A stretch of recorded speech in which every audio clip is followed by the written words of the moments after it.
Hello everyone, welcome to my channel. कैसे हैं आप सब? उम्मीद करती हूँ आप सब बहुत अच्छे होंगे। तो आज मैं घर और किचन से रिलेटेड कुछ ऐसे टिप्स लेकर आई हूँ जो बहुत ही न्यू है और आपके लिए काफ़ी हेल्पफुल होने वाली है। तो प्लीज़ वीडियो को पूरा देखिएगा, अच्छी लगे तो लाइक एंड शेयर कर दीजिएगा। चैनल पर पहली बार आए हैं तो सब्सक्राइब जरूर कर लीजिएगा। आज का पहला टिप्स है आटा को लेकर। कई बार होता है कि हम आटा गूंद लेते हैं लेकिन उतने आटे की उस वक्त रोटियाँ नहीं बनाते हैं, तो जो आटा बच जाती है उसे हम फ्रिज में रख देते हैं। लेकिन फ्रिज में रखने से होता है कि जब हम दोबारा उस आटे की रोटी बनाने जाते हैं तो रोटी बनती नहीं है अच्छे से, आटा बहुत हार्ड हो जाती है और उसकी रोटियां भी अच्छी नहीं बनती है, खाने में भी अच्छा नहीं लगता है। और अभी तो सर्दियाँ शुरू हो गई है। सर्दियों के मौसम में सुबह बहुत जल्दी उठना होता है जिसमें आलस लगती है। बच्चों को ब्रेकफास्ट बना के देना है, हस्बैंड को टिफ़िन बना के देनी है या फिर बच्चों को लंच बॉक्स बना के देना है।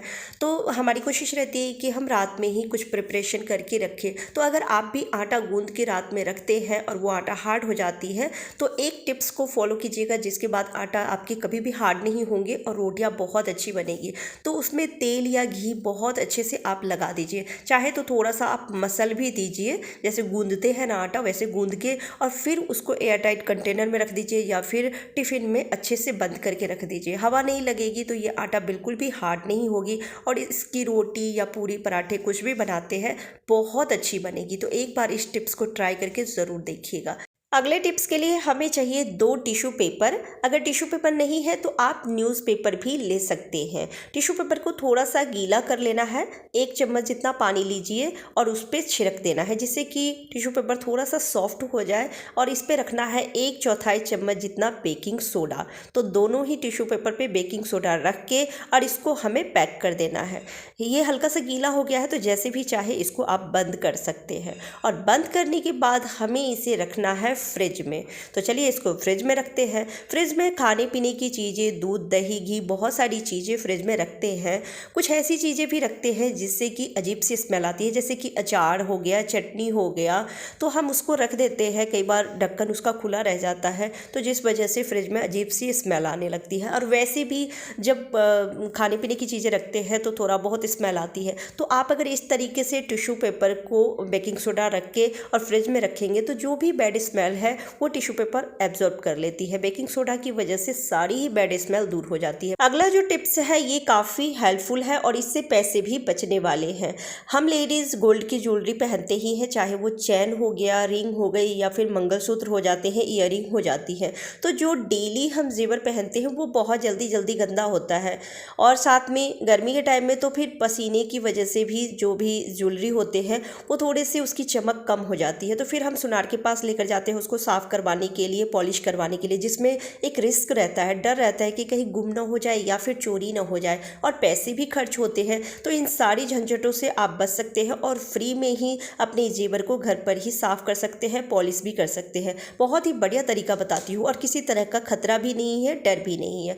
तो जितने भी जेवर आपको साफ़ करने हैं आप वो सारे ले लें और हमें ले लेना है एक छोटा सा बर्तन और उसमें रखना है गर्म पानी। पानी को अच्छे से गर्म कर लीजिएगा और फिर उसमें रखना है 1/4 चम्मच हल्दी। गोल्ड की जो भी ज्वेलरी क्लीन करते हैं तो उसमें हल्दी डालना ज़रूरी रहता है। हल्दी से उसमें एक पॉलिश हो जाती है, चमक आ जाती है। तो हल्दी ज़रूर से डालिएगा और हल्दी को अच्छे से मिक्स करने के बाद हमें रखना है थोड़ा सा डिटर्जेंट पाउडर। जो भी आप डिटर्जेंट पाउडर कपड़े धोने में यूज़ करते हैं वो रख लेना है और सारे ही जेवर को इसमें रखने के बाद 10 मिनट के लिए छोड़ दीजिए, जिससे कि जो भी डर्ट इसमें फंसा होगा वो फूल जाती है, सारी गंदगी निकल जाती है। 10 मिनट छोड़ने के बाद एक सॉफ्ट ब्रश लीजिएगा, ज़्यादा हार्ड वाली नहीं लीजिएगा। जैसे पुराने ब्रश जो होते हैं उसके दांत थोड़े से मुलायम हो जाते हैं, सॉफ्ट हो जाते हैं, तो उससे हमें हल्के हल्के से इसको साफ़ कर लेना है। आप देखेंगे हल्दी की वजह से इसमें एक पॉलिश आ जाती है और जो हम डिटर्जेंट पाउडर डाले हैं, गुनगुना पानी डाले हैं, इसकी वजह से जो भी धूल डस्ट होती है, जो इसकी चमक चली जाती है, वो सारी ही चमक वापस आ जाती है और धूल डस्ट भी साफ़ हो जाते हैं। ये बहुत ही बढ़िया तरीका है। मैं तो इसी तरीके से सारी जेवर को साफ़ करती हूँ। एक बार आप भी जितने भी गोल्ड के जेवर है इस तरीके से साफ़ करके ज़रूर देखिएगा। बहुत ही बढ़िया टिप्स है और पैसे भी खर्च नहीं होने वाले हैं। 0 कॉस्ट में ही आप अपने गोल्ड की ज्वेलरी को घर पर क्लीन कर सकते हैं। तो मैं सारी ही ज्वेलरी को क्लीन करके और पानी से धो ली हूँ और आप देख सकते हैं कितने अच्छे से साफ़ हो गई है, बिल्कुल भी गंदगी नहीं है इसमें और चमक भी आ गई है, क्योंकि हल्दी डालने की वजह से ना पॉलिश हो जाती है। सारे ही जो गोल्ड की ज्वेलरी होते हैं वो उसमें एक एक अलग सी चमक आ जाती है, बिल्कुल नए जैसा हो जाता है। तो आप एक बार इस तरीके से साफ करके ज़रूर देखिएगा। चलिए अगला टिप्स देख लेते हैं। लहसुन सब्जी का स्वाद बढ़ाती है। लहसुन की चटनी भी खाने में बहुत अच्छी लगती है, लेकिन लहसुन को छीलना काफ़ी मुश्किल लगता है। चाहे चाकू से इसको छीला जाए या फिर नेल्स है तो नेल्स से भी छीलते हैं, लेकिन बहुत ज़्यादा अगर लहसुन छीलना हो तो आप देखेंगे फिंगर में ना दर्द शुरू हो जाती है, जलन होने लगती है बहुत टाइम तक। जब उसे धोते हैं, धोने के बाद भी काफ़ी टाइम तक हाथ से अजीब सी स्मेल भी आती है और फिंगर में दर्द भी होता है, क्योंकि उसके जो रूट्स के तरफ का जो होता है ना वो बहुत ज़्यादा हार्ड होते हैं। तो अगर हम हाथ से भी छीलते हैं तो भी दिक्कत होती है, चाकू की मदद से छीलते हैं तो भी बहुत ज़्यादा समय लगता है। और अभी तो सर्दियाँ शुरू हो गई हैं, सर्दियों के मौसम में लहसुन की चटनी बहुत ही अच्छा लगता है खाने में। तो लहसुन की चटनी, पराठे ऐसे ज़्यादातर खाई जाती है। गर्मी में लहसुन कम खाते हैं, लेकिन सर्दियों में बहुत ज़्यादा खाया जाता है। सब्जी में भी अधिक मात्रा में डाली जाती है। तो जब लहसुन अधिक मात्रा में छीलना हो तब बहुत ज़्यादा मुश्किल लगता है।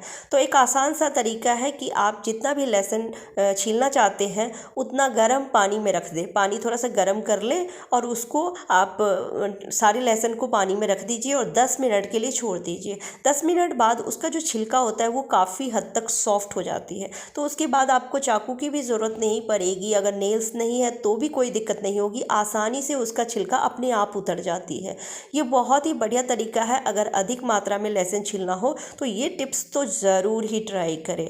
इससे ना ही आपको नेल्स में दर्द होगी और ना ही आपको फिंगर में जलन होगी। तो ये बहुत ही बढ़िया तरीका है। पानी बस थोड़ा ज़्यादा गर्म कर लीजिएगा। अगर बहुत ज़्यादा गर्म रखते हैं तब तो 5-7 मिनट भी छोड़ेंगे तब भी इसके जो छिलके हैं वो बहुत सॉफ्ट हो जाते हैं और कुछ ही मिनटों में आप ढेर सारे लहसुन छील सकते हैं। और आप चाहे तो इस तरीके से ढेर सारे लहसुन को छील के स्टोर करके भी फ्रिज में रख सकते हैं, जिससे कि मॉर्निंग में आपको चटनी बनानी हो या फिर सब्जी में डालना हो तो उस समय आपको परेशानी नहीं होगी, आपको लहसुन मिल जाएगा आसानी से। अगला जो टिप्स है वो है फ्रीजर को लेकर। फ्रीजर में बहुत सारी चीज़ें खाने पीने की भी रख देते हैं या फिर बर्फ़ जमने के लिए कई बार ना पानी ग्लास में या फिर कटोरी में रख देते हैं, लेकिन जब हमें यूज़ करना होता है तो निकालने जाते हैं तो वो बर्तन चिपक जाती है।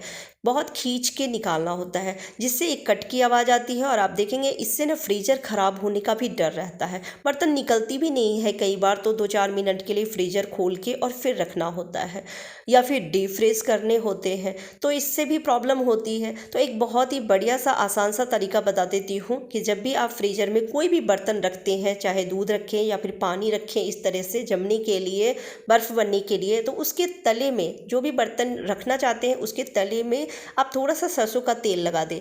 घी या फिर नारियल का तेल बिल्कुल भी मत लगाइएगा, क्योंकि जैसे ही आप लगाएंगे वो भी जम जाएगी। तो इसलिए सरसों का तेल ही लीजिएगा। तो जिस भी बर्तन को रखना है उसके तले में थोड़ा सा सरसों तेल लगा दीजिए और फ्रीज़र में भी थोड़ा सा लगा देना है। और लगाने के बाद फिर जब बर्तन को आप रखेंगे तो बिल्कुल भी नहीं चिपकने वाली है। जब भी आपको उस बर्तन की ज़रूरत है या फिर बर्फ़ रखे हैं जमने के लिए तो उस बर्तन को निकालेंगे तो वो आसानी से निकल जाएगी, चिपकेगी नहीं। तो ये भी तरीका बहुत ही अच्छा है, आप ट्राई करके ज़रूर देखिएगा। और आज के बाकी के सारे टिप्स एंड ट्रिक्स आपको कैसे लगे कमेंट करके ज़रूर बताइएगा। अच्छी लगी हो तो वीडियो को लाइक एंड शेयर कर दीजिएगा। Bye bye, take care.